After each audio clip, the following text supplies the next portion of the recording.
at now? Corey went to love Corey. Corey's a great guy. Yeah, he was awesome. Loved it. Carolina Corey. Yeah. He left in the summer. Thank you, sir. Hello. How are we looking? Okay. 1 2 1 2 1 2 1 2 1 2 1 2 1 2 1 2.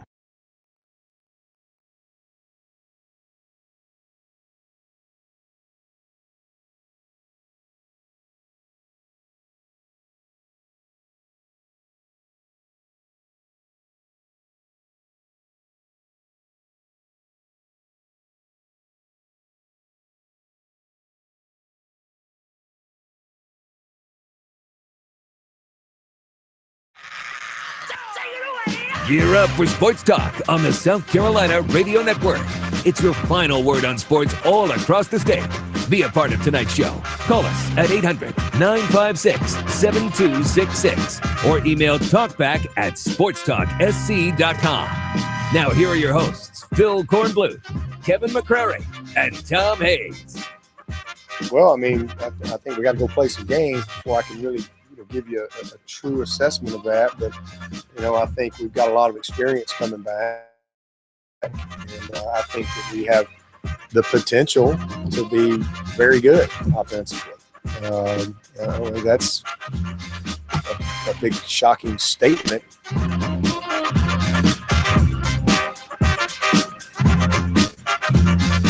All right, good evening, everybody, and welcome back into Sports Talk, South Carolina Radio Network. In the ups once again tonight, we've made our way over to Limestone College, pretty little campus in Gaffney, South Carolina. Our first stop here ever on the Palmetto Pigskin Tour. And you know what? We'll be back next year because the people here are so nice. I'm telling you, they do anything and everything to help you out, and we are most appreciative. The Saints on the practice field just a little while ago.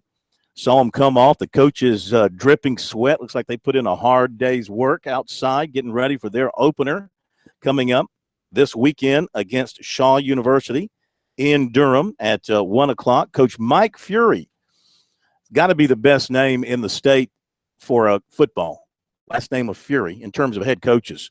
He'll be with us a little bit after 7 o'clock. A couple of players will be with us as well a little bit after 7 o'clock. So we'll get the lowdown on the Saints. Mike Fury, interesting situation for him because he's a guy who had no spring practice with his team. He came in here, early summer, I think it was, late spring, early summer. Spring practice had already been completed. So his first look at his team in terms of actual practice was this month when they started preseason practice. So we'll get the take from him coming up. Dabo Sweeney, it is a Talking Tuesday. Clemson with the preview of Auburn. We'll hear from him tonight as well on Sports Talk. We will have our look ahead to Darlington. The Bojangles Southern 500 is next up on the docket. Kerry Tharp will join us at 7:30, and we'll have some time for your phone calls. 800-956-7266. Our email, talkback@sportstalksc.com, and on Twitter, SportsTalkSC. We will work in some calls if you want to share some thoughts about South Carolina and Vanderbilt here, just a couple of days away now. We go from here to Nashville to cover the Gamecocks, and everything is set now for the most part. Depth charts are out. Those who have starting jobs, you know who they are going to be. And now it's just a matter of seeing who is going to execute the best and win the football game. Clemson and Auburn as well. Guys, as I think more and more about that ball game, in my mind, the margin has narrowed. Even though the spread from Vegas has never been extremely big, it's not a double-digit thing or anything like that. Listening to Dabo today talk about Auburn and looking at things regarding their team, if Sean White protects the football and completes the passes that he can, if their defense is as good as Dabo says they are, this could very well be a fourth quarter kind of a final possession kind of game. Oh, and how quickly you start to waffle, Corn, from a guy that didn't think Clemson would lose a game ever, and now they might be in a fourth quarter game. Well, yeah. I mean, I still don't think Clemson will ever lose a football game again. But I didn't say they were going to lose. I just said it might be close. They'll figure out a way to win it because they've got a terrific kicker, and They've got a quarterback who can make a play for them late in the ball game, arms or leg. I didn't say they're going to lose, but I think it might be a little dicey. Well, you were mocking me on Friday for saying the same thing, mocking me. No, I think really when you look at a game like this, Corn, it's a thing where if I'm Clemson, I'm trying to take the crowd out of the game at the beginning. It's just like they say, you don't know when the play wins a football game. But I think as loud and vociferous as a crowd you can have at Jordan Hare, if you get a quick 14-point lead on them, that'll quiet some of the people in the stands. I'm just like, if I'm Clemson, I'm Dabo Swinney. I don't want the game close at the end. Even though I know I got a great closer and a quarterback, I don't want any chance for that Jordan Hare magic to raise up and bite me in the rump at the end of a football game. Pick six, or what was it? A kick six, a tip six. I mean, how many more rabbits in the hat does Gus Malzahn have? He needs one, but I do agree with Corn. I'm glad we are finally finding common ground here, Corn, that you agree that this could be a fourth quarter game, because it was just a few short nights ago that you were saying, look, I think this is going to be double digits. Now you're saying you're like this guy's like running for president right now. He's changing his position so much. Review, looking at the game film and listening to the comments and breaking it all down. I mean, listen, you have to give Auburn credit on a couple of fronts. Number one, they are at home. And number two, they have several players that the SEC coaches think are pretty good and have them on the preseason all-SEC team.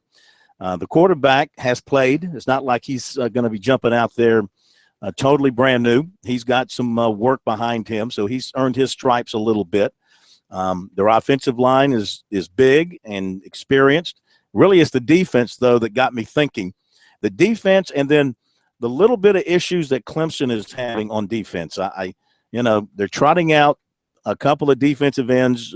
Christian Wilkins, of course, has played a lot, and he's going to be playing a good bit of defensive end. Will that weaken them in the interior, or is Scott Pagano or somebody else going to be able to pick it up in the middle there?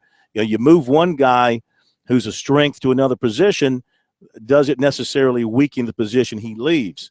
And so you got to be worried about the defensive ends a little bit. You got to be worried about that one corner, whoever it is going to be practically brand new, opposite of Tankersley. So there's a couple of areas there on defense I think you have to have some genuine concerns about. But still, with the quarterback situation, really still does not have, in my mind, K-Mac, the quarterback that he actually wants to run the offense as far as improvisation is concerned. He went vanilla. Wright is a great thrower. No, don't get me wrong. He'll throw it in a tight window. But he's not one of those guys that can pull it down and take it down and then just break your heart. I was reading today a quote from Brent Venables. He said he's sneaky fast. That's usually just a euphemism for he's white, isn't that usually how that he's sneaky fast? Well, you're like Deshaun now with the code word here, okay? Sneaky fast. I think that is a code word. Quarterback is code for what? I think sneaky fast is code for he's white and he's actually got a little. Well, I think it also can be a code for a guy who's big and thick, but then when he gets up on you, he hits another gear like an Earl Campbell. Mm-hmm. That's another. I'm sneaky definition. Slow. Yeah.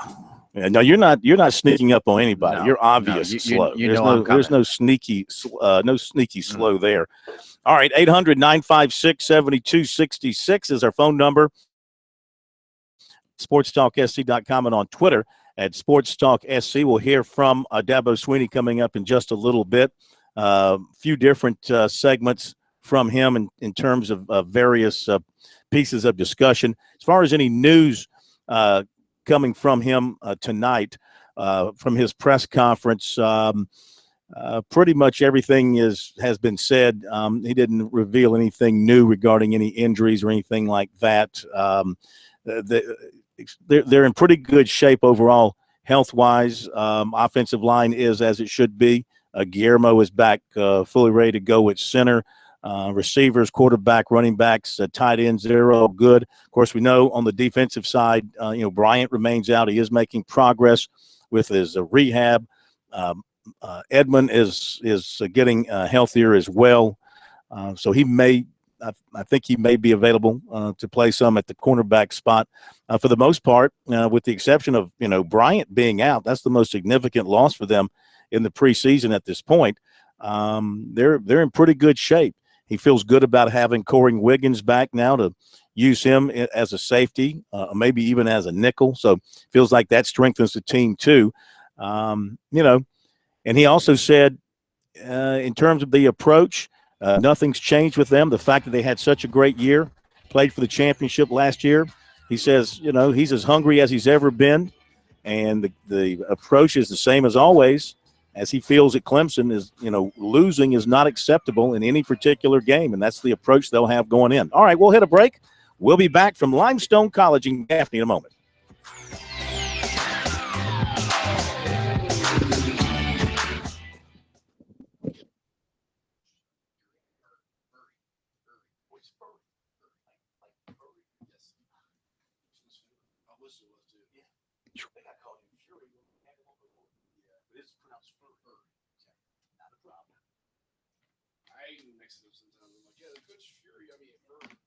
Breaking news.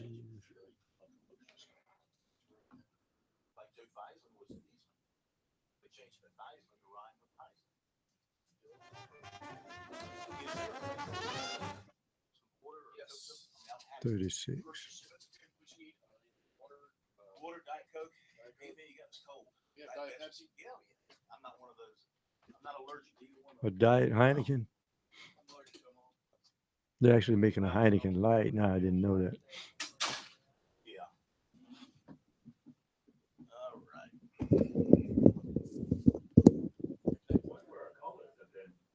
Have we got you say the plug of Clemson Price? Is that ready to go now? Yep. Okay.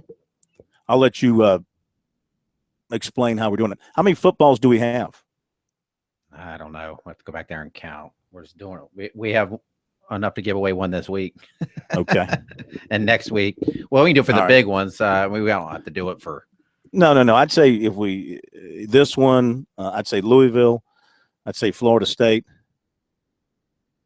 And if we have any, I think it's just 3. If we have any Panthers balls left, we could do one. We don't. Oh, we have no Panthers balls left? We have one. It's up. We're displaying it here in our. It's our display ball. Well, yeah. It's not going anywhere. I have another limestone helmet. Little miniature limestone helmet's coming back with me. Nice. Yeah, you should tell all these schools they have to give us a full-size helmet. That would be nice. I'll demand that next year, full-size helmet. I'll demand that from all the schools. Full-size helmet. I don't want any of this miniature stuff. Yeah. I've got a big head. And by the way, it's pronounced Coach Furry, not Fury. No. Furry. That's good. That's good to know. Furry? Yeah. Furry. No, Like an animal's furry? Uh-huh. Like a I've beaver. been calling him Fury the whole time. Yeah. Ever since he got here. Good. I think you I need don't think to I've had to ever change. say his name, I think you need but I to would have change pronounced it. it that way. I think he needs to change it to Fury. Fury is a much better. That's what I said. Tell the guys. I said from a promotion standpoint, Fury is the deal. Or you could have it Fury apostrophe S. Furry's Fury.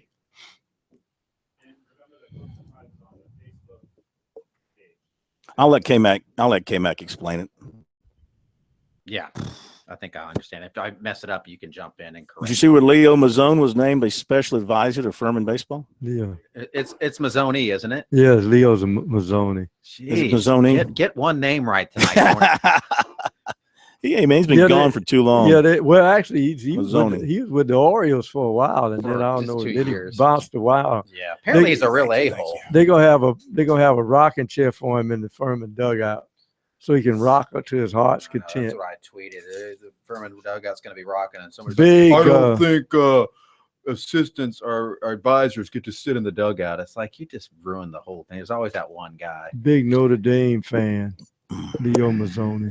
That's what he used to wear, a Notre Dame T-shirt under his Braves shirt every game. Big ND fan.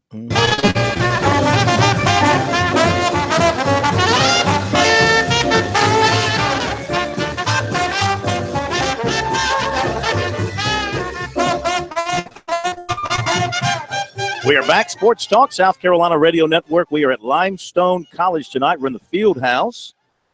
We're actually in the football coaches' offices. All kind of good football stuff up on the grease board here. Pursuit, communicate, do your job. Alignment, key ball. I don't want to go too deep here. I don't want to give away any secrets. Yeah. But this is good stuff. Banjo, communicate. This is verbiage for various positions on the. I must be in the defensive meeting room here as I'm reading some of this stuff. So the Saints will be marching in here a little bit later on tonight. We'll have Coach Mike Furry with us, as well as a couple of players. 800-956-7266 is the number. We're brought to you by South Carolina soybean farmers and their checkoff. Learn more at scsoybeans.org. Pork powered by soy. All right, now, this announcement is mostly for Clemson fans, but not necessarily, because you could take this and use it as a gift if you're a Gamecock fan or a fan of another team and want to give it to somebody. We are in the possession of 3 beautiful footballs commemorating Clemson's season last year all the way through the national championship game. It's one of those footballs you can get autographs on it, but you probably don't want to mess it up because it's got the Clemson schedule from last year with the results, and I think it's got the college football playoff emblem on it. Very, very nice stuff. And so we've got 3 we want to give away, and the way we're going to do it is tie it in with Clemson's biggest games, the first 3 biggest games on its schedule, and we'll start with Auburn this weekend.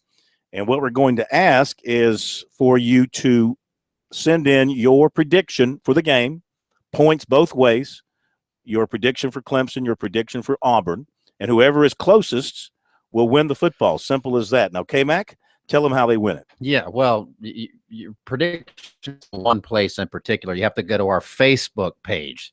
So you have to go to facebook.com/Sports Talk Radio Network, or just search Sports Talk Radio Network on your Facebook search browser and like us there. That's important. You have to like us. And then you'll see a post there. You'll see a picture of the football, and you just predict the score. And whoever is the closest, whoever gets the score correct, we will contact you there on Facebook and get your information, and you will be the proud owner of one of these collector's item footballs.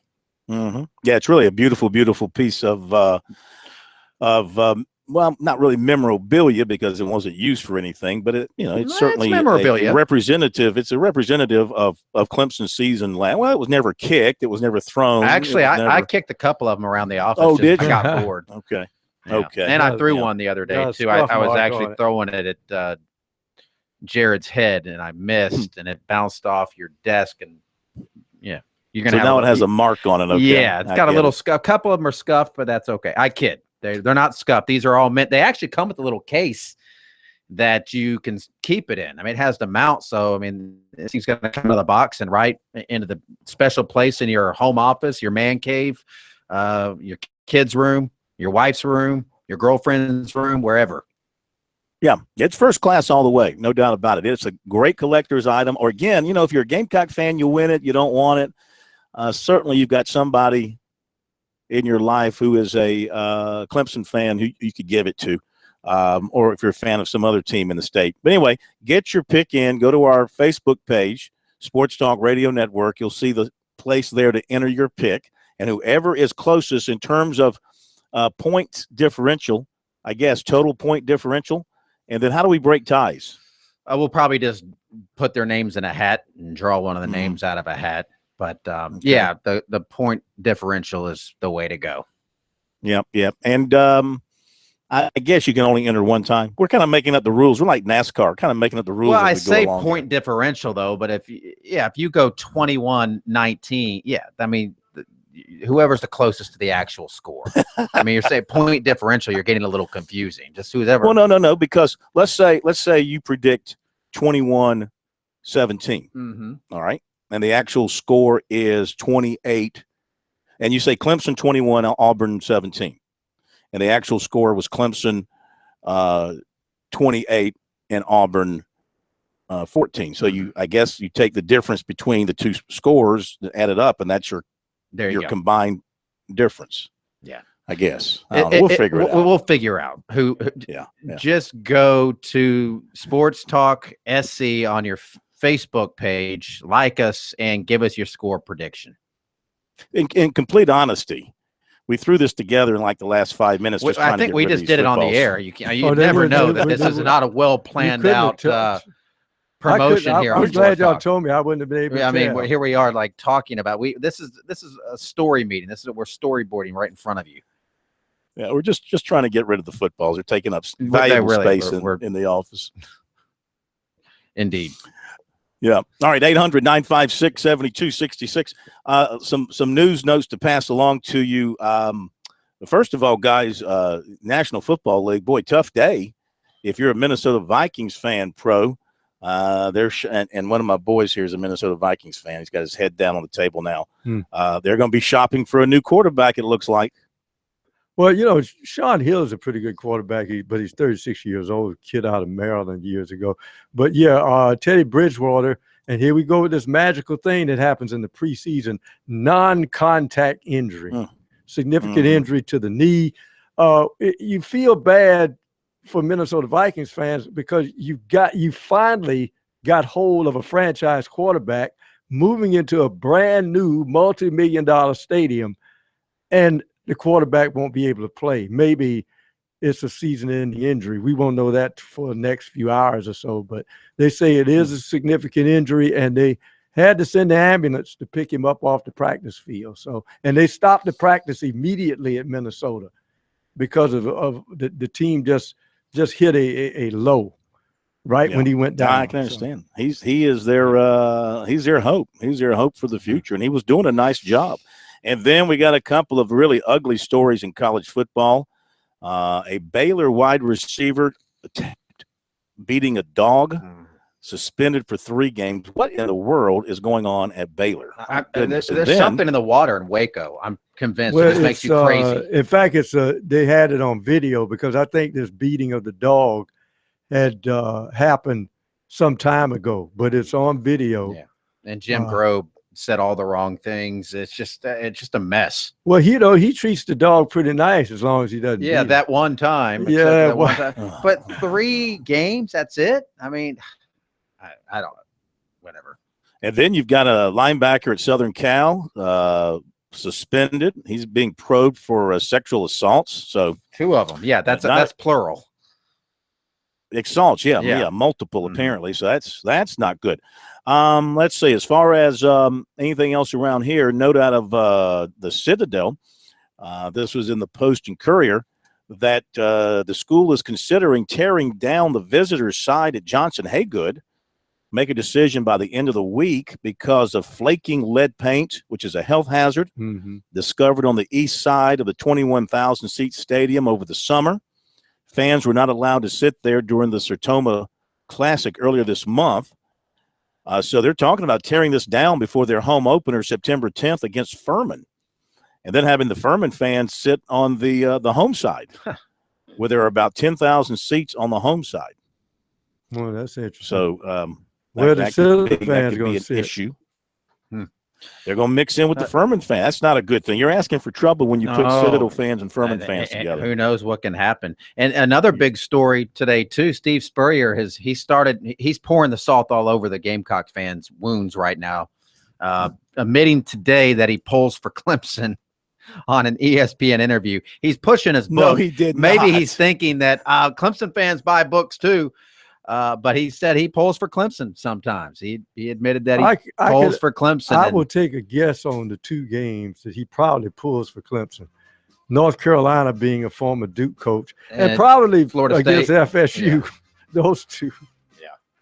Wow. He never stops to amaze us. All right, we will hit a break and we'll be back. 800-956-7266. Talking Tuesday. Dabo Swinney coming up.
Okay, we're back. Sports Talk, South Carolina Radio Network. Phil Kornblut on the Palmetto Pigskin Tour, the final stop of 10 this year. We have hit all 10 schools in the state, not named USC or Clemson, and we do it because we love them all.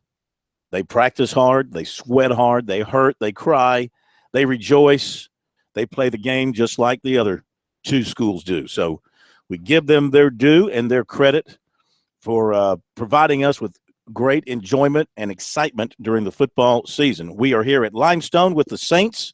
They open up under their new coach, Mike Furry, on Saturday at Shaw University. Then they play at Benedict in Columbia, then Mars Hill, then at Lenoir-Rhyne, a home game against Wingate, a road game against Catawba, home to Brevard, at Tusculum, at Carson-Newman, Newberry, and North Greenville at home to round out the season. So good, strong finish there schedule-wise. We'll get with Coach Furry, a native of northern Iowa, in his first year as a head coach here at Limestone, of course, actually in his first few months here. And he has brought in some veteran assistant coaches to help him get this program moving forward. So we'll talk with him about all that coming up a little bit. Now, today it was media day at Clemson in terms of the Auburn game. Dabo Sweeney, Brent Venables, and gosh, they brought a ton, just a steady flow of players came through today to meet with the media. Looking ahead to the Tigers opener against Auburn, and of course it's maybe a different feeling for Clemson coming off the year they had last year and the expectations to do just one game better this year than last year, and that would mean winning the national championship. Let's go to Dabo, get his opening thoughts on the season, his team coming out of camp, and his breakdown of Auburn. Happy that it's finally game week. Anxious to see our team play. I think this is a team that's going to improve throughout the year. I think we're going to just get better as we go. But you got to start somewhere. And, I think we've had a good camp. I really do. I think our guys have, from day one, bought into the things that we've asked them to do. The energy and the sense of urgency has been excellent. The leadership has been really, really good. But you can only get so much done in camp. At some point, you got to go play. We're fairly healthy, but openers are always tough for a lot of different reasons. And especially when you're playing a great opponent like Auburn in a very tough and challenging environment, for your first game. So, but it's a big challenge out of the gate for us. Auburn's got 14 starters back in different roles. Very talented team. A lot of talent, a lot of speed, athleticism, defensively. Very good up front. We recruited a lot of those guys that they've got starting for them. They've got very good depth up front. I mean, they're 2 and 3 deep in certain spots in the defensive line. They got 3 starters back in the secondary. Got a transfer in at backer that has played some football. I think defensively they're going to be a big challenge for us, and then offensively. What they do, and it's in and of itself is a big challenge with the amount of formations and the exotics that they kind of present you, movements and shifts and quick huddles. And you have to be very sound and very disciplined in preparing and being able to defend these guys and what they do. They want to run the football. They don't make any bones about it. I think they averaged about 49, 50 rushes a game and about 22 or 23 passes a game last year. So they hang their hat on running the ball. And so the first thing you got to do there is you got to be able to, line up again and handle all the shifts and motions and the personnel groupings that they're going to give you. You got to set the edge. They want to get outside, and then they want to, pound you with all their gap scheme stuff. So you've got to contain the football. Number one. I mean, that is and part of that is you got to win on the perimeter, because they're a big, screen team. And so you got to be able to defeat blocks and get off blocks and not give up, chunk plays with some of their, passing game that's built into the run game. a big play action team where they try to create a lot of chunks of yardage. So it's a challenge for us. There's a lot of unknowns, new people. One thing I know, they named 13 as their guy, and this kid can really throw the football. I mean, you watch the Arkansas game, just one that sticks out in my mind from last year. He made some not good throws. He made some great throws, and he has a very good pocket presence. He doesn't get rattled. I thought their protection was pretty good last year. They just didn't quite execute or have the consistency that they would have liked to have had. I think they had a lot of drop balls, but this guy did some good things last year from a coach's standpoint that I see on tape. That I'm sure that's what they see, and so he'll be better, and I'm sure the players around him will be more confident as well. But they played a lot of Wildcat last year, whether it be their back or maybe they bring in another quarterback. I don't know. So there's a lot of unknowns as you go into an opener, but that's the way it is every year. And, that's why you have to really know what you do and really have ownership of your systems offensively and defensively so that you can make adjustments and adapt and apply your system to whatever you may see on game day, when you really don't have tape. We're watching a lot of LSU, and that's the personnel's different, and you're not really sure because maybe they're going to do what they did at LSU. Maybe they're going to do something different because the personnel's different. Who knows? So from Clemson's standpoint, you got to be able to make the adjustment. So that'll be a big part of the game. But hey, we're excited about it. Their kicker and punter's back. Both those guys are really good. And again, you got to start somewhere for us. As I say every year, our first goal is to win the opener, and that's all we're trying to do. It's one of 12. We're not going to win the national championship Saturday. We're not going to lose the national championship Saturday. What I want to see is our football team, where we are right now at this stage, as far as we, can bring them as coaches without playing games. Let's go play the game, see where we are, and then we'll go from there. But we're really just excited, to make the trip and get this thing going.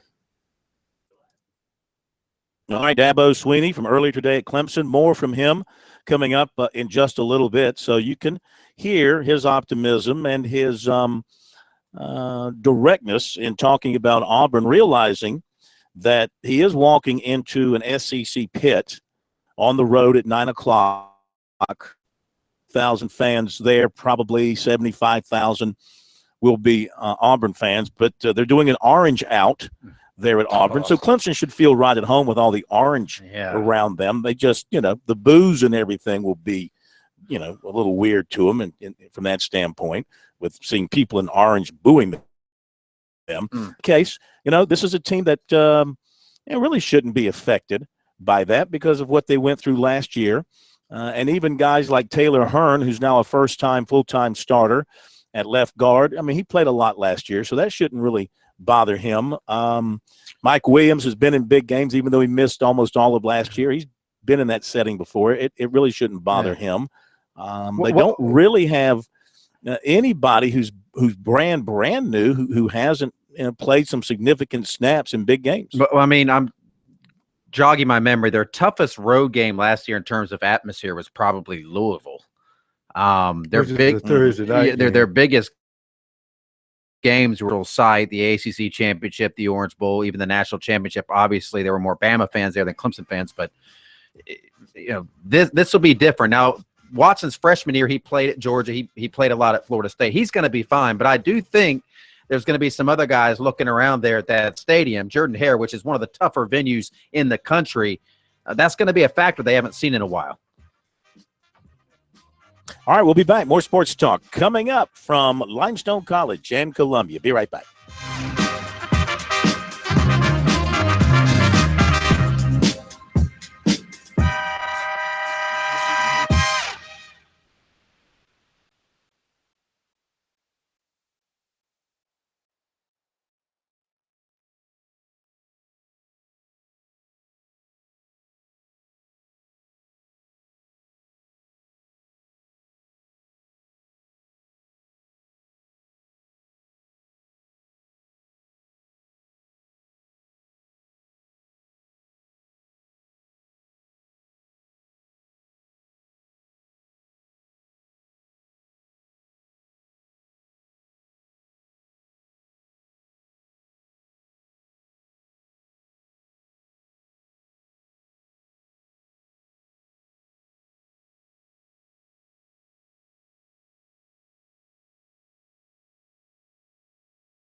And we're back. Sports Talk, South Carolina Radio Network. 800-956-7266 is the number. Email talkback@sportstalksc.com and on Twitter @SportsTalkSC. A little more Dabo coming up in a moment. Ronnie from North Augusta has been waiting on the phone line with the Gamecocks ready to kick it off in a couple of days. I know he's jacked up, pumped up, fired up, ready to see the Gamecocks win, maybe 9-10 games this year, Ronnie? I would say probably close to 8, Phil. I'm looking at 8 right now, but Kaki's coming over tonight. We're going to review some more films, see if we can find another win in there somewhere. There you go. But I was going to tell you, I've always kind of felt like if I needed to bribe one of you 3 to get something, that you would probably be my first choice to go after. So I'll be calling you one day off the air, because I can't think of anything I would rather have than a replica football from a championship game that Clemson lost. I'd really like to have one of those, but it's going to be too many people in the contest. I just don't want to take a chance, Phil. And my nephew is a golf pro down at Kiowa Island, so I'll be talking to you off the air and see can't me and you come up with a little side deal. Now, what would you do with it, though? If I gave you this sparkling, beautiful, commemorative Clemson football, what would you do with it? Well, I think it looked good in my bathroom. I might could do a little work on it, make it a toilet paper holder. I got several ideas of what I could do with it. Phil, if I get it, I got some real good ideas as to what I could do with it. Okay, Ronnie. I hope you're feeling better, man. Are you feeling better? We ain't got to worry about it no more, do we? You sound spicy as ever. You feeling better? I tell you what, Bill, I had a couple of rough weeks, but the last 2 days I've really felt better. I hope I won't. After Thursday night, I might be feeling bad again. I don't know. I'll deal with that. I can handle that. The other stuff's what I was getting tired of. I'll talk to you all later, buddy. Y'all have a good night. All right, Ronnie. Thank you. Let's hope the Gamecocks do well for Ronnie, because he could use some little uplifting considering what he's been going through. And no, Ronnie, I'm afraid we're going to have to disqualify you for winning the Clemson football, because I think you would not give it the proper honor that it deserves. Let's go back to a little more Dabo Swinney from his press conference earlier today, getting ready for the game with Auburn. And he talked about, several different – took a bunch of different questions, of course. And he got onto the subject of, they had such a good year last year, and where's their mind going into this year? Are they going to be as hungry? Are they going to want to go after it as much as they did last year? Here's Dabo, a couple of things here, talking about the approach for this coming season by him and his team, and also a little bit on Kevin Steele as they reunite, his former defensive coordinator, the guy he fired after that loss to West Virginia in the 2012 Orange Bowl. So he talks a little bit about him as well. Here's more Dabo. There's nothing changed. Ain't nothing changed. We still got a lot to prove. I'm as hungry as I've ever been, probably more so. And last time I checked, every time we lined up to play in 2009, we were expected to win. And when we didn't, there wasn't nobody in here going, oh, it's okay. We didn't really mean to win that game. We didn't have to win that game. So when you get the job at Clemson, the expectations are always there. So nothing has changed here. And, we're trying to go for our 6th 10-plus win season in a row. So that's when I got the job, that was the expectation of what we should be as a program at Clemson. And so my expectation is that we still got a long ways to go. We're just, we've made good progress, but until we go win 2 or 3 national championships, we're just little old Clemson. Do you have to talk to things went well for you last year? I think, when you've had a lot of success, that's what happens when you see programs go like them. They have a lot of success, and they're like this, and that's the thing I'm most proud of our team is we haven't been that way. We've been very consistent, as consistent as anybody in the country. That's culture. As I've said many times, we don't want to just have a good team.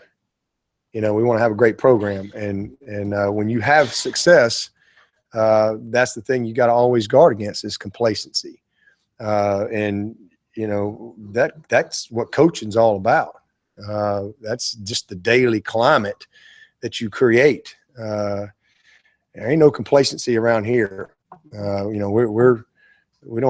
We all live by that windshield mentality in this program. It's all about what's next, period, the end. And we don't spend a lot of time patting each other on the back on what we did last year. You know what? And we don't spend a lot of time dwelling on our failure either. We're just trying to get better.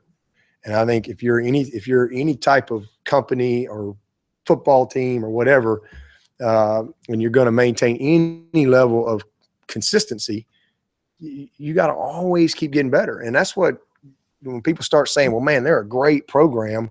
Well, the only reason anybody's going to say that is because you've been incredibly consistent for a long period of time. And that's all we're trying to do. I don't measure the seasons by wins and losses. I really don't. I measure the seasons on preparation and commitment and character and discipline and toughness. Those are the things that I measure our seasons with. We may go 9-3, and there's a lot of people out there that say we had a bad year. Well, I don't look at it that way. There's a lot of things that can determine a win or a loss on the scoreboard. I'm more concerned about how we do things, because I know if we're committed to doing things the right way, then we can have consistency. When you've got the talent that we have here. Not a lot. I mean, tough, physical, well coached, aggressive. Kevin Steele's a heck of a coach. Always has been. And we didn't have a change here because he wasn't a good coach. He's knows what he's doing, and he did a great job at LSU last year. But he's always been an in-your-face attacking type of a defensive guy, and I don't expect that to change. Okay, Dabo Sweeney from earlier today, and if you want to hear more from Dabo, it's on our website, SportsTalkSC.com is the place for you to go.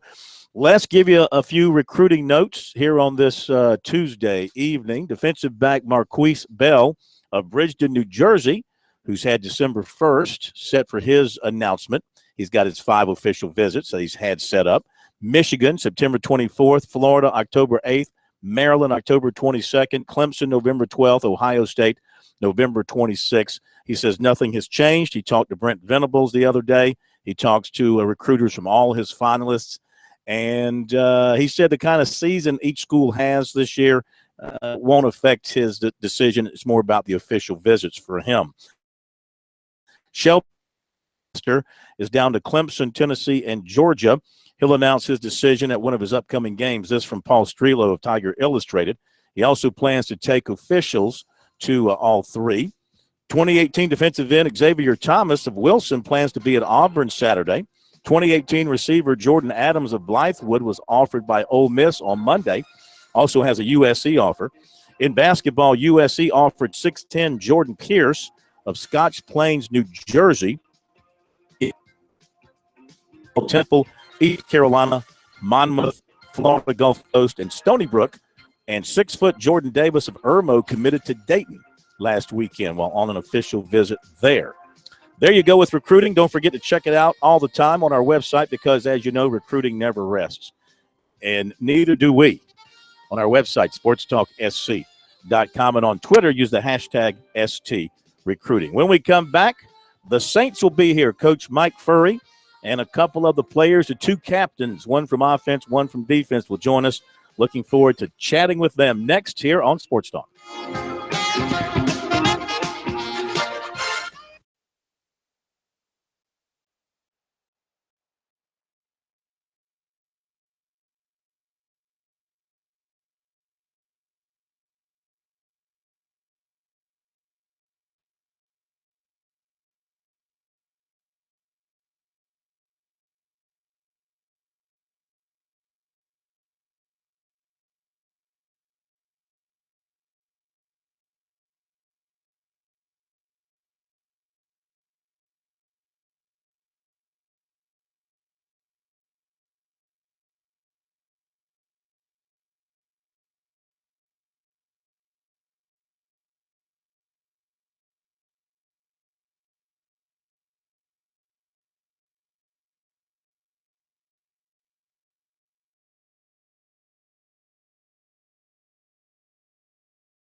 From Columbia, this is Sports Talk on the South Carolina Radio Network. Be a part of tonight's show.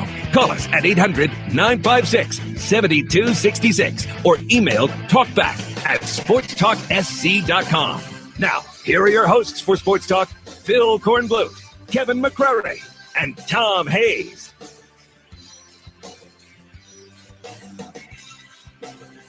And we're back at Sports Talk, South Carolina Radio Network, the Palmetto Pigskin Tour, wrapping up tonight at a great place, Limestone College in Gaffney. You know how crazy this town is about football. Just be the head coach at Gaffney High School and lose a couple of games and see what happens to you. The same feeling is starting to develop here at Limestone College as first-year head coach Mike Furry is with us now, practicing just a little while ago, and first game just a few days away. First of all, great to see you in person. We had you on soon after you were hired, but it's great to see you. And how are things going so far? Well, first of all, I really appreciate it. I appreciate you coming up and visiting us here in Gaffney at our University of Limestone College. And so far, everything's going good. You know, we've tried to get everything pushed in here over the last 4 weeks and in a pretty good training camp, trying to push the guys involved in a new system offensively and defensively. Really just take it back before that, really just, trying to teach the guys the way that we want to practice, the tempo and how we want to take the field and what the X's and O's are going to look like and what we expect in and out of practice. And so it's been a whirlwind, but I'm very impressed with the way that our players have handled it. We're a young football team in regards to the age of our program, but we actually are a very veteran football team in regards to our players. And so that kind of helps out when you have some leadership and a lot of the core guys or juniors that have been around here and they fought through a lot of adversity and they're still here and they want to play football and they want to win. And that kind of speaks a volume about what kind of program you're taking over. And it's kind of paid off for us as we've gone through camp. Your story is a very interesting one. You went to Ohio State. You're from Ohio. You transferred to Northern Iowa. You set all kind of receiving records in that conference. You go undrafted into the NFL. You played in the XFL, back in the NFL, a very good NFL career. When you walked into the first meeting with these guys, did you sense that they an instant room full of respect because of what you accomplished, with your skills and what you were able to carve out for your NFL career? Well, humbly, with what I've been very fortunate to do for a living for a long time is something that I don't push that out on our players. But, if I'm sitting in their shoes and I got a guy that's played 8 years or like our corner coach has played 12 years, I'm going to listen. Mm-hmm. And so I don't really try to use that to my advantage. But what I want them to understand is, listen, this isn't what I did, but let's teach you how to do it because I've done it. Mm-hmm. And, but you can ask some of these guys here in a little bit. I don't think I ever bring up like, this is how I did this. This is what I want you to do. It's not like that. Yeah. But I want that aura. And I think it's a great aura to have when you can look down and your head coach is, demanding discipline, which is what we're doing in this program. And they look and say, okay, he must be disciplined. Well, he made it. And so he's doing it. So this is how we got to do it if I want to get there. And it helps from a coaching standpoint, because if a young man comes off and says, listen, my dream is to get in the NFL, then you can say, okay, you're not heading there because this is what it takes. This is how you have to approach every day. And so I think in these guys' minds at some point in time, I'm sure that does waver, it does come up, but I've told our guys, I'll never talk to you about my career, but if you want to come up and ask questions about the experience, I'll tell you. But in the meantime, this is about your career and what can we do for you? And I think our guys understand that. Quick side note, how much fun was the XFL? Well, I was very fortunate to play in the XFL, which was in Vegas. And then I got to play in the Arena Bowl, which was in New York City. So, but both of them were a lot of fun. Yeah. You go to the XFL, which was led by the WWE. We've sat in meetings and done promos with Vince McMahon and Shane McMahon and Stephanie McMahon. And we've done all these things, spraying the water bottles on us, looking like we were sweating, all that good stuff for promos. And then, you go out to Arena Ball and you're flying around doing all that high motion like you do in Canada and catching 7 touchdowns a game and all that kind of stuff. So I had a lot of fun. Yeah. But, I got married and my wife said, what are you doing playing minor league football? And if you're going to try to do it, why not try to do it at the best? And got engaged, and that was my goal. And I was fortunate enough to do it for 8 years after that. That's great. That's great. What philosophy do you bring on the field, X's and O's? What are you trying to do on offense and on defense? Well, right now, the first philosophy that we have is really just to get our guys to understand the discipline of playing this football game. We don't know what we have. I was talking to you a little bit ago before we got on the air. We're not really sure exactly what we have. We don't know if we're going to be, a quick game team or screen team, a run game team, a pass game team. We don't know yet.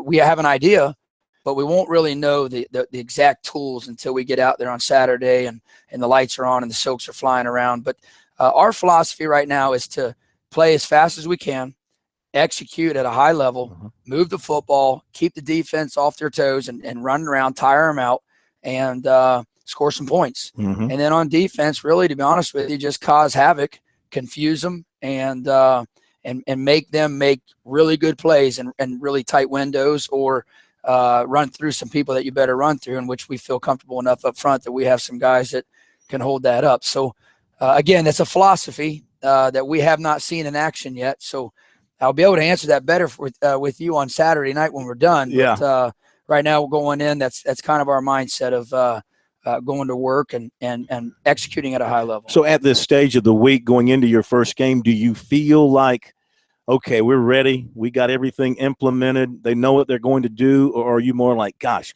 we got to cover this, we got to do this, I'm not sure what I'm going to send out there on Saturday? It's kind of weird because I think we're past that phase. I think we're at a phase right now where it's just time to play football. We were at a phase where we were ready, and then now we're at a phase kind of like, okay, when are we going to play? And that's tough. These camps nowadays being 3 weeks, 4 weeks long, and like back home in Marshall, they still have another week, and they've been in it for the same time as we have, and they're going to sit around for another week until September 10th. So I know our guys are ready to play now, and we're just kind of in that phase right now of, okay, we've done this for 3 weeks, we've ran these plays, we've executed at them high level. We actually had a really good scrimmage this past weekend, which is normally the down scrimmage because everybody's just ready to play and they're tired of hitting each other. But they came out and on both sides of the ball and ran around, did really well. So I think we're at that point, pushing past where it's time to go play. And then let's get onto a rhythm and get into a groove. And you always got to start off with that first one and kind of set the tone for the season. This will be just the third year of competition for this program. So this program's still in its infancy, and they're starting over with a new head coach, a new coaching staff. What are your hopes and expectations for this program? Where can you go? Well, I think right now our only goal, and we've talked about this from day one with our players, is to make sure that we're respected by the way we play, by the tenacity that we played with, by how long we've played the whole entire game. We never gave up, that we were out there heat sinking on defense and running around on offense nonstop until the whistle blows, and just really trying to set that tone. And you do that, and you do it the right way. You tackle the right way. You hit them the right way. You block them the right way, and you execute the right way. You're going to gain a lot of respect. And I believe when you do that, you're going to win a lot of football games doing it. And then if we can add the talent to all those things and recruiting and the guys that we have now stepping up and being comfortable in our system, I think we give ourselves a chance. But right now it's just to make sure when we walk off that football field, we've done enough that we feel comfortable where we're at, and we're well respected when it's over. And when the film turns on for the following week, that they look at it and they're like, hey, we need a game plan. We better get ready, because this is a very respectable team coming in here, or we're on the road going to see a pretty good team. I'll tell you what, if they play with the passion and the emotion of their head coach, that won't be a problem. That's the only reason why I succeeded, but we have that. And I tell you, we talked a little bit. That's one thing that I've been very pleased with when we've got, as our staff, when we got here, was when we went out to practice, every kid came out there. They weren't looking behind their shoulders of what they've done in the past, but they were heading forward, and they were working so hard and listening, and they were coachable, which allows you to teach and allows you to coach. And here we are, and we're all ready for Saturday, I promise you. Coach, thank you. Best of luck. Look forward to talking to your players here coming up, and we'll be in touch during the season. Look forward to it. Thank you very much again. My pleasure. My pleasure. Coach Mike Furry with us here on Sports Talk. We'll be right back.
Okay, we're back. Sports Talk, South Carolina Radio Network. We're in Gaffney, Limestone College, and this will be it. Our final interviews on the Palmetto Pigskin Tour. We saved the best for last on the PPT. Again, thanks to Coach Mike Furry. We've been calling him Fury since he got here. Now it's pronounced Furry. And I was disappointed because Fury's a hell of a name for a football coach, and they could do a lot of things. We're bringing the Fury.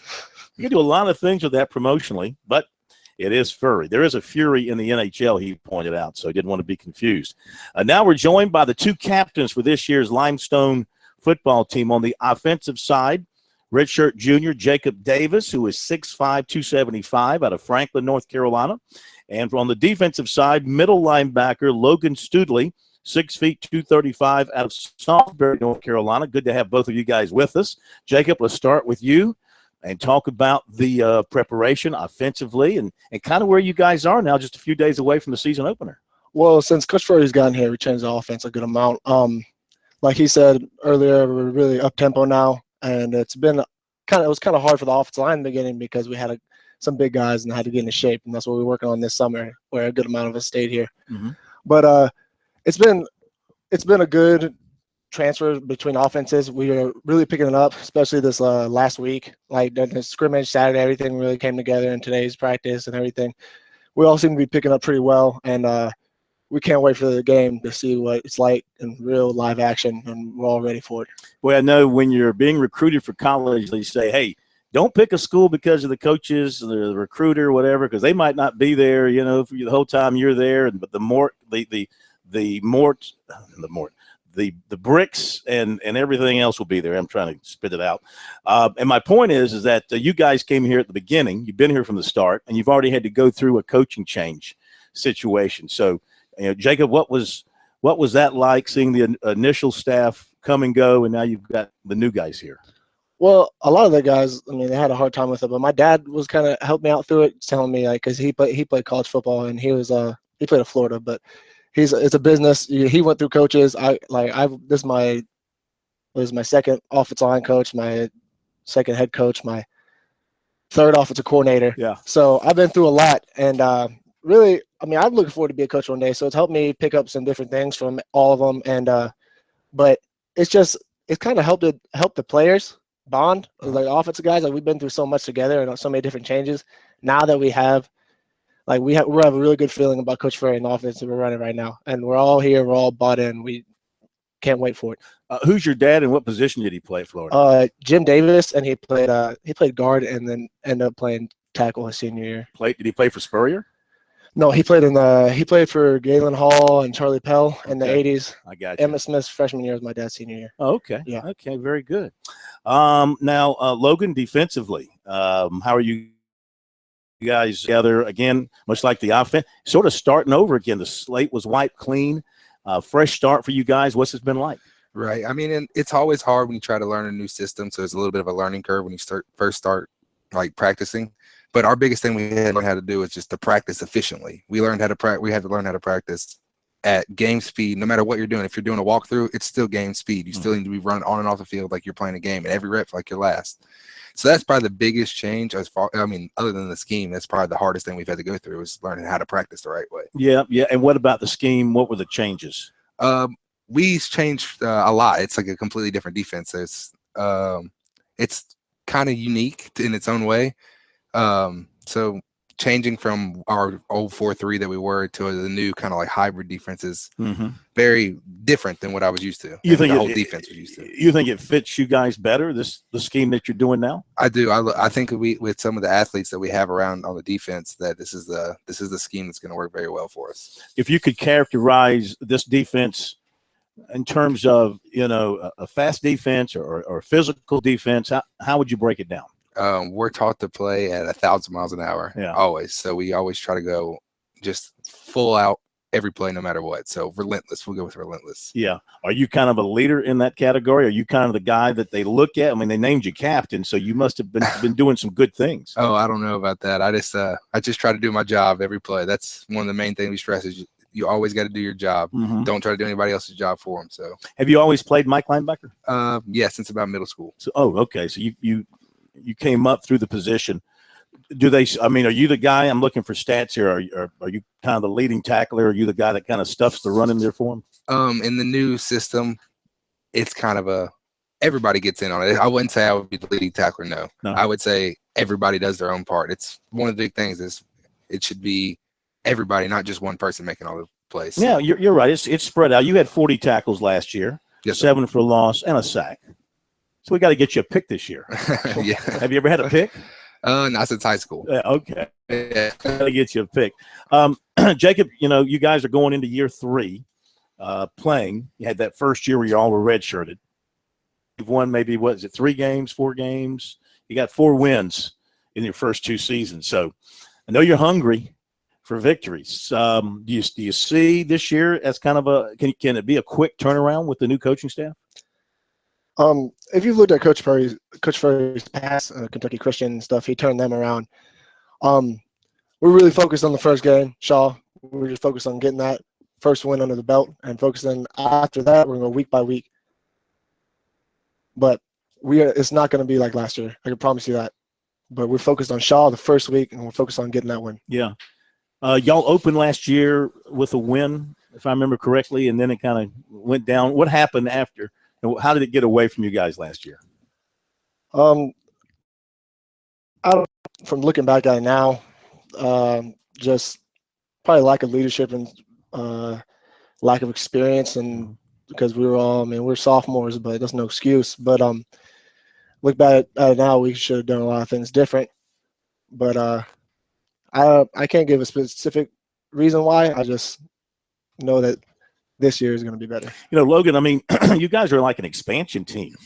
You're new. This is your 3rd year of competition. So, just look around the pro leagues. When a new team starts, they lose a lot. And the guys that have to play, they go through a lot of losing. You're sort of laying the groundwork for the guys who will be coming in down the road. Are you able to appreciate the fact what you're doing for maybe the classes 4, 5, 6 years down the road? Right. Well, that was one of my big things, selling points for Limestone was how cool is it going to be to know that you started a program? Like, that's an awesome feeling. With that being said, you also can't use that as a crutch or like an excuse for why you're not winning. Your expectation should always be to win. Mm-hmm. So you should always prepare to win. You should never be like, oh, we're a young team. We'll be better next year. No, I want to win right now, every play. Yeah. Yeah. In your preparation for Shaw, what defensively are you guys, working on to prepare for them? We're working on doing our job every play and not worrying about, like, you got to trust your guys around you. That's our biggest thing we stress is you can't do somebody else's job for them. You have to trust them that they're going to do their job. So that's all we work on. It's just do your job and everything will take care of itself. Mm-hmm. Jacob, you guys are, like I said, you're so new, but have you had a chance to kind of develop some rivalries along the line of some of the schools you're playing, maybe like a Newberry or Wingate or some of the schools that are going to be on the schedule year in and year out? There's a couple I'm not the biggest fan of. Who would those be? I'm not going to say anything right now. We're focused on Shaw, but you'll see later on in the season what teams I'm probably talking about. Payback is hell now. Have you got payback on your mind for somebody or two? Well, obviously, you got a lot of payback because you hadn't beaten many people. Shaw. I'm focused on Shaw right now. After we beat them, we can go on to the next team. How about you, Logan? I'm the same way. I'm focused. I just want to win. Take it 1 week at a time and beat the team ahead of us. Do you feel like the team is ready? Of course, yes. I think that Coach Furry and the staff has done a great job preparing us for the game. Mm-hmm. Jacob, you feel like you guys are ready? You're on the same page. You're going to be in sync. You know what you got to do? Yes, sir. No doubt about it. Yeah. Why do you feel that way? Because I know all the guys. I know how hard we've worked this summer. And I know people are going to watch film from last year and not realize this team's a new animal, and they're not going to see it. They're not going to see it coming. We wish you guys the best of luck, man. It'd be great to see some W's coming out of Limestone. People in Gaffney, they love a winner. Yes, sir. They definitely do. They don't have much patience for losers. They like a winner here in Gaffney. We wish you the best of luck. Thank you so much. Thank you so much, guys. We appreciate it. All right, Logan Studley and Jacob Davis, the 2 captains for Limestone this year, and we'll be right back.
What's going on?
All right, once again, thanks to the good folks here at Limestone College. What a group of great guys, and you really hope that they go well, that things go well for them, and they can win some ball games because these guys are hungry to get some wins and show people they can play football at Limestone. All right, let's shift gears, turn our attention to NASCAR over in Darlington. Darlington, you're on the clock. It is time once again for the Bojangles Southern 500. The president of Darlington joins us, KT Carey Tharp. All right, now are you you got to be a little nervous. Now, this is your first time running the big show. Are you a little nervous this week? Let's put it but certainly have a lot of excitement. Yeah, there's some nervousness, but I think I wouldn't have a pulse if I wasn't nervous. But really just excited about the opportunity, excited about what's going on over here. There's a lot going on here the last few days, a lot of excitement, a lot of buzz, and it's really starting to shape up and look like race weekend over here at the racetrack.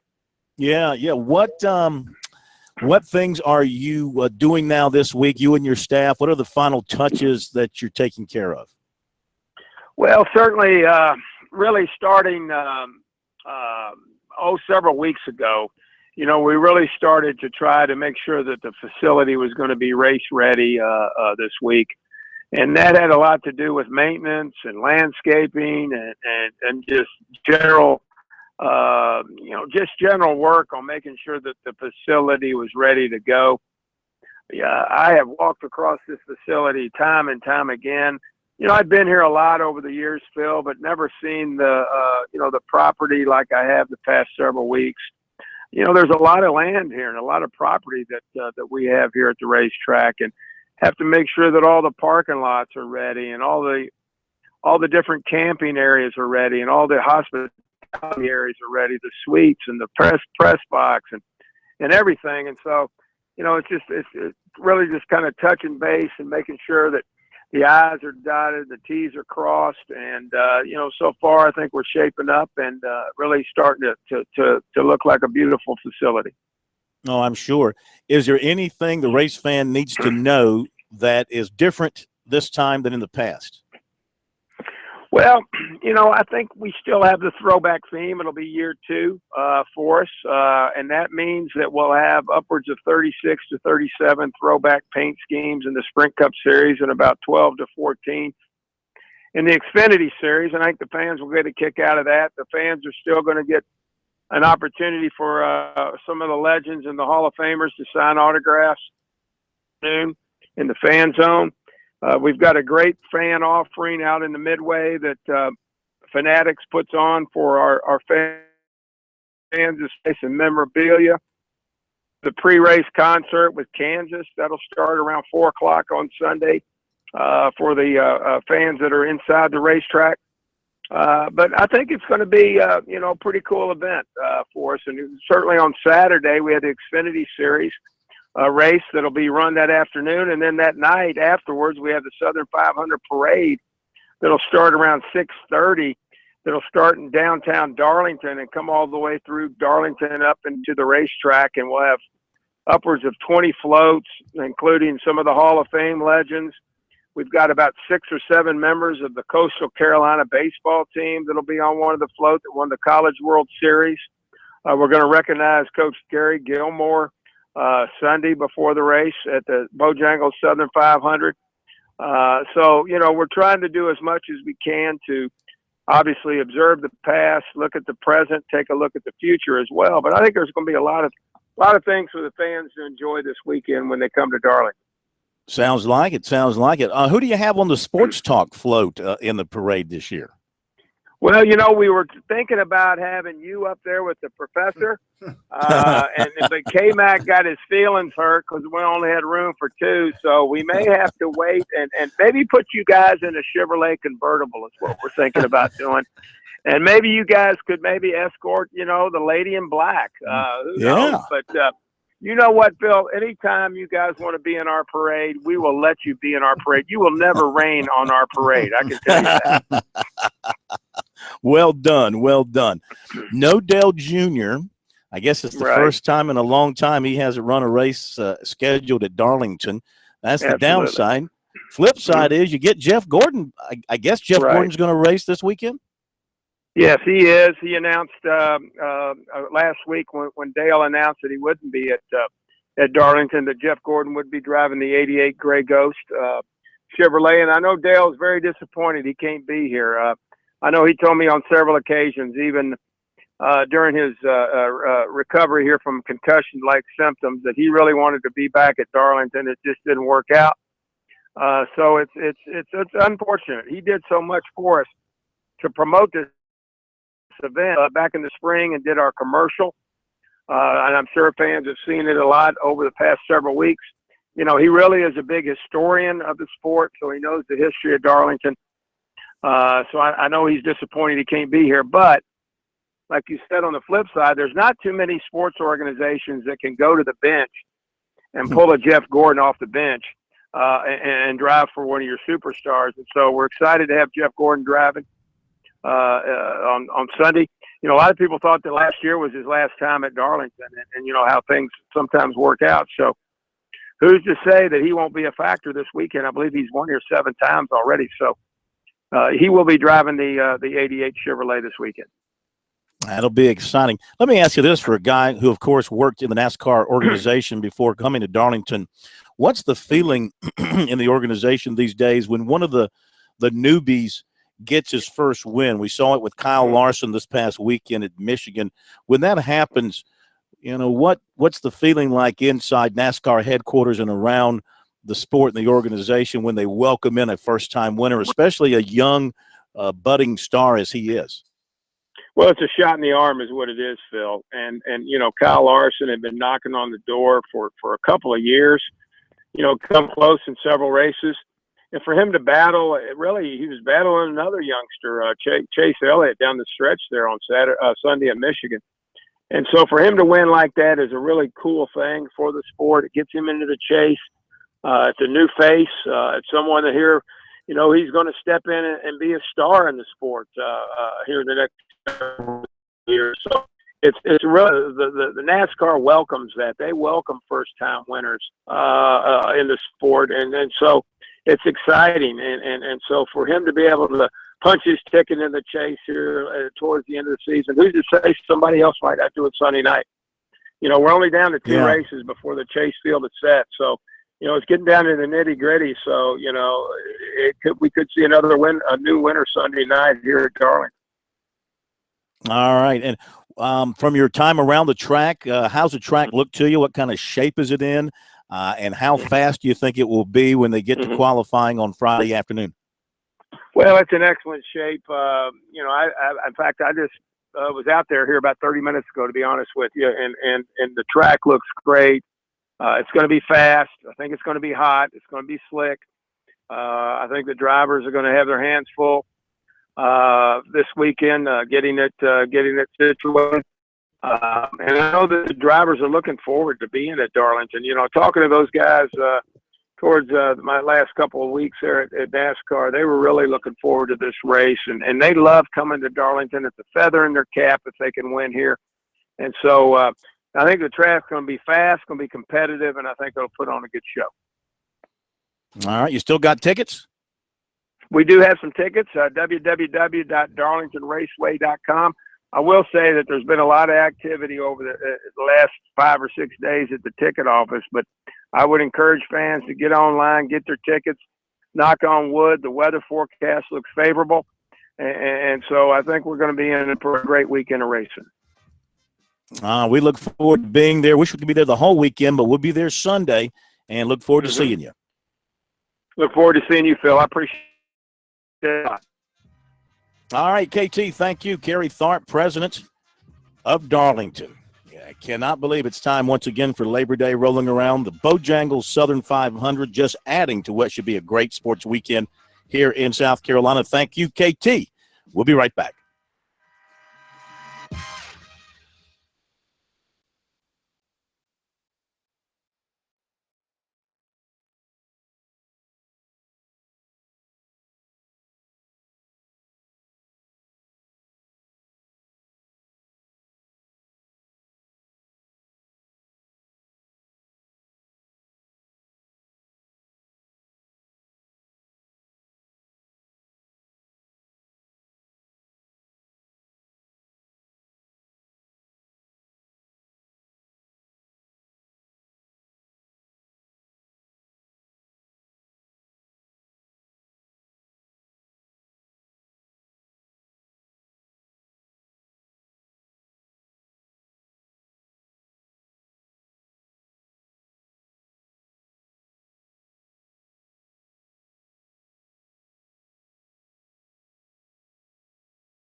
And we're back, Sports Talk, South Carolina Radio Network. We continue our college football previews, ACC, SEC. Tonight, it's Miami. Here is Carson Mason.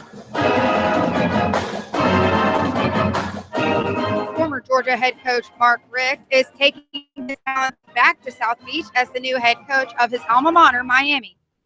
Richt played as quarterback there from 1979 to 1982 and said he's thrilled to be returning to his old stomping ground. Being back at my alma mater is huge for me. It's kind of a good spot to finish my career. I have no intention of doing anything but finishing my coaching career at Miami. It's been great to have former teammates to come and support me physically, former players, different football alum to come on our campus and spend time with our players and even in our camp setting. Rick coached at Georgia for 15 seasons and boasts a 145-51 overall record. He was let go the day after Georgia defeated Georgia Tech 13-7 at the end of the regular season. At Miami, he'll be replacing former coach Al Golden, who was also terminated after a 58-0 blowout loss to Clemson on October 25th.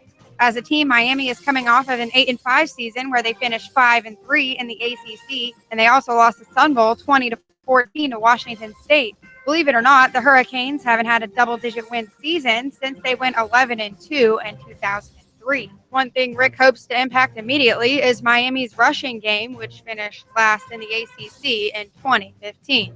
First of all, I think it does start up front. You got to have guys that know what they're doing, that will stick their hat on somebody and get after it and just fight. Coach Searles, our offensive line coach, is a guy that I have all the faith and confidence in from a scheme point of view, fundamental point of view, get after him point of view. I think we're in good shape there. Another plus to Miami's offense is the quarterback situation. Unlike most teams in the ACC, Miami is locked in on its starter with junior Brad Kaya returning. Last season, he started in 12 of 13 games and led the ACC in passing yards per game with 274. With 16 touchdowns and just 5 interceptions during his sophomore season, Kaya is expected to thrive in Rick's pro-style offense.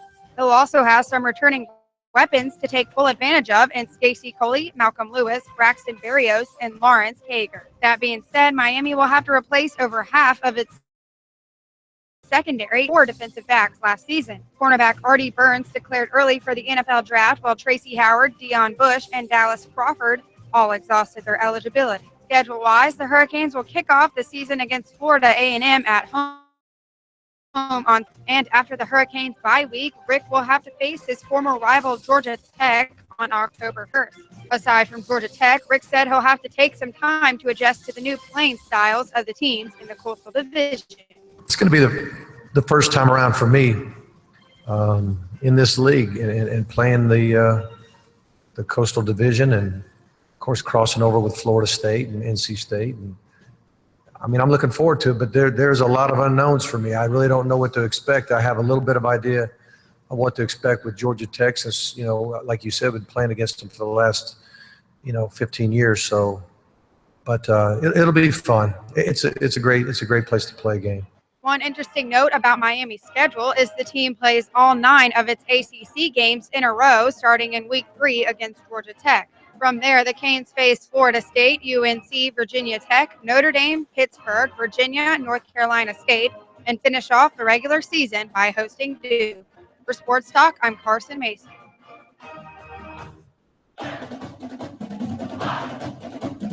Okay, thank you, Carson. Great job on all these previews as we get through them and wrap them up this week. A look at the Miami Hurricanes here on Sports Talk. All right, in just a moment, we'll catch up on a couple of more interesting notes and begin to wrap things up and make the move towards Nashville, getting ready for the game coming up on Thursday night between South Carolina and Vanderbilt. We'll talk more about that, of course, tomorrow. Tomorrow night, we're going to have all of our experts with us, the M&M boys, the governors, experts in double quotation marks there, and the coach and the quarterback, Steve Tannehill, the quarterback, Chuck Reedy, the coach. You won't find a better place to get a breakdown on the games from those guys that we'll have with us tomorrow night here on Sports Talk. Want to remind you to relax on and off the field with Founders Federal Credit Union, located in the heart of Gamecock Country. Founders Russell House location is available to help you with all your financial needs. Plus, they have a cash and check accepting ATM located at ATM Row behind the Russell House at USC. So visit relaxjoinfounders.com to see if you qualify for membership. Founders Federal Credit Union is federally insured by NCUA. All right, the USC basketball team today, guys, announced the non-conference schedule. November 6th, an exhibition game against Newberry. I suggest they scratch Newberry and play Limestone. November 11th, Louisiana Tech. November 13th, Holy Cross. That's up in New York, as is the game on November 15th against no. Hang on a second. Hang on. Holy Cross, is that New York? Where is that game? Help me out. No, that's Holy Cross is in Columbia. Yeah, it's in Columbia. It's in Columbia. Okay. Monmouth, I know, is in Columbia, November 15th. South Carolina State's November 18th in Columbia. November 23rd, Michigan. That's in Columbia. Okay. Then they play Syracuse, November 26th. That's in Brooklyn, right? Right. Yeah. December 1, home to Vermont. December 4th, FIU. December 12th, they're playing Seton Hall. That's in the Garden. That's in the Garden. Okay. That's in December Montessori 17th. See, what happened was I erased the part at the bottom of the schedule that had all the little markings and told you where they're playing. Yeah. December 17th at South Florida, then home to Clemson and Lander, and then at Memphis on December 3rd. Limestone. Get Limestone on that schedule. December 30th at Memphis. South Carolina State today Murray Garvin announced the addition of Trevor DeLoach to the men's basketball coaching staff. He spent 2 seasons at Maryland Eastern Shore. He also coached some at South Carolina. I think he was maybe a GA, UNC Wilmington, and, of course, I mentioned Maryland Eastern Shore. The new baseball park in Columbia, Spirit Communications Park, home of the Columbia Fireflies, is going to host 3 high school football games over the next 7 weeks. Ridgeview taking on Fairfield Central September 9th. The others are AC Flora versus Chapin October 7th and Eau Claire against Gray Collegiate on October 20th. This reported by the state newspaper. So that's kind of neat to see that they're using that ballpark in multiple ways. Good way to keep it busy. So, I also wanted to mention this too, guys. We had a tweet here. We were talking about tough venues that Clemson played in last year. I think you were asking what was the toughest, and Chad tweets in here, I'm sure SC fans love the shout out from Sports Talk about Clemson playing in no tough venues last year. # Billy Bryce. Yeah, but I mean, you have to remember there were 30,000 Clemson fans in the stadium. And we didn't say they didn't play in any tough venues. We said Louisville was their toughest, and I think a Thursday night matchup there was their toughest. A noon game at Williams-Brice Stadium when the Gamecocks were coming off a loss against the Citadel and sitting on 3 wins was not a very rocket. I mean, it did get loud in there when the Gamecocks made it close. You know, I'm not saying they weren't rowdy, and the Gamecock fans that were there weren't into the game, but I just don't think it was as tough of a venue as it was for them at Louisville. You said Louisville, and I think of in conference probably. K-Mac, weren't you there at the Dome in Syracuse? It got loud. Yeah, I mean, it gets loud in there too. But yeah, and that's a tough place. You make that long trip, but it wasn't anywhere close to full. No. Yeah, it was an embarrassment for South Carolina to have so many Clemson fans to get into Williams-Brice. One more quick recruiting note I failed to mention in baseball: 2017 right-hander Cam Tringali from Cardinal Newman. He announced a commitment to USC today. That's going to do it for our time here on the Palmetto Pigskin Tour at Limestone. Thanks to all the folks here at Limestone for taking great care of us. We wish them the best. Tomorrow night, we'll see you from Nashville. Thank you, K-Mac Pro and Jar Mart. Have a great night, everybody. We'll see you tomorrow.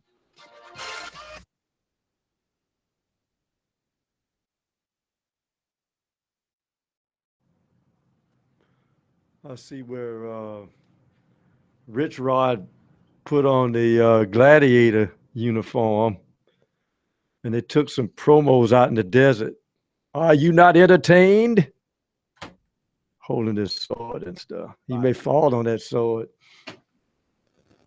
All right, the USC basketball team today, guys, is federally insured by NCUA.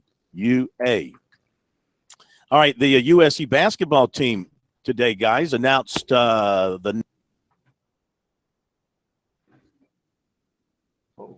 of our experts and the coach and the quarterback, Steve Tannehill, from those guys that we'll have with us. Max on and off the field on Sports Talk. Want to remind you to relax. Yeah, that'd be good since you're up there. And then for Friday morning, a couple of raps for Jay. Yeah, that'll make it good. But yeah, that'll be good since you're there from the J raps.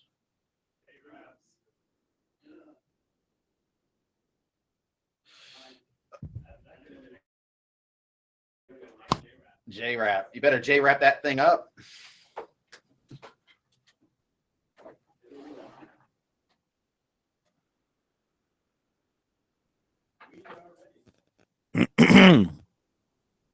All righty. Do you hear the little popping noise? Do you hear the little scratchy noise? Let's see. Let me just see something here.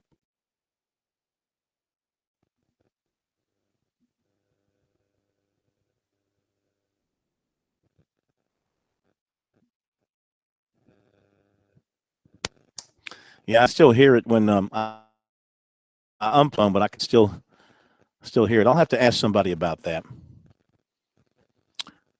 All right, here we go. Coming down in 3, 2, 1. Defensive back Marquise Bell of Bridgeton, New Jersey, remains on track for a defensive first. Hey. 3, 2, 1. Defensive back Marquise Bell of Bridgeton, New Jersey, remains on track for a December 1st announcement. He's got official visits coming up to Michigan, Florida, Maryland, Clemson, and Ohio State in that order. Shelby, North Carolina linebacker Justin Foster is down to Clemson, Tennessee, and Georgia. He can make his decision anytime at one of his high school games. 2018 defensive end Xavier Thomas plans to be at Auburn Saturday. 2018 receiver Jordan Adams of Blythewood was offered by Ole Miss. In basketball, USC offered 6'10" Jordan Pierce of Scotch Plains, New Jersey, and 6' Jordan Davis of Irmo committed to Dayton. And in baseball, right-hander Cam Tringali of Cardinal Newman committed to USC. Phil Kornblut, South Carolina Radio Network Sports.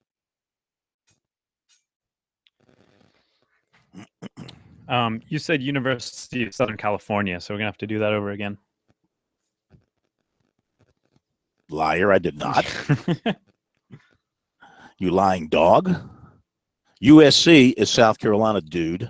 I actually have a big bone to pick with Google for that.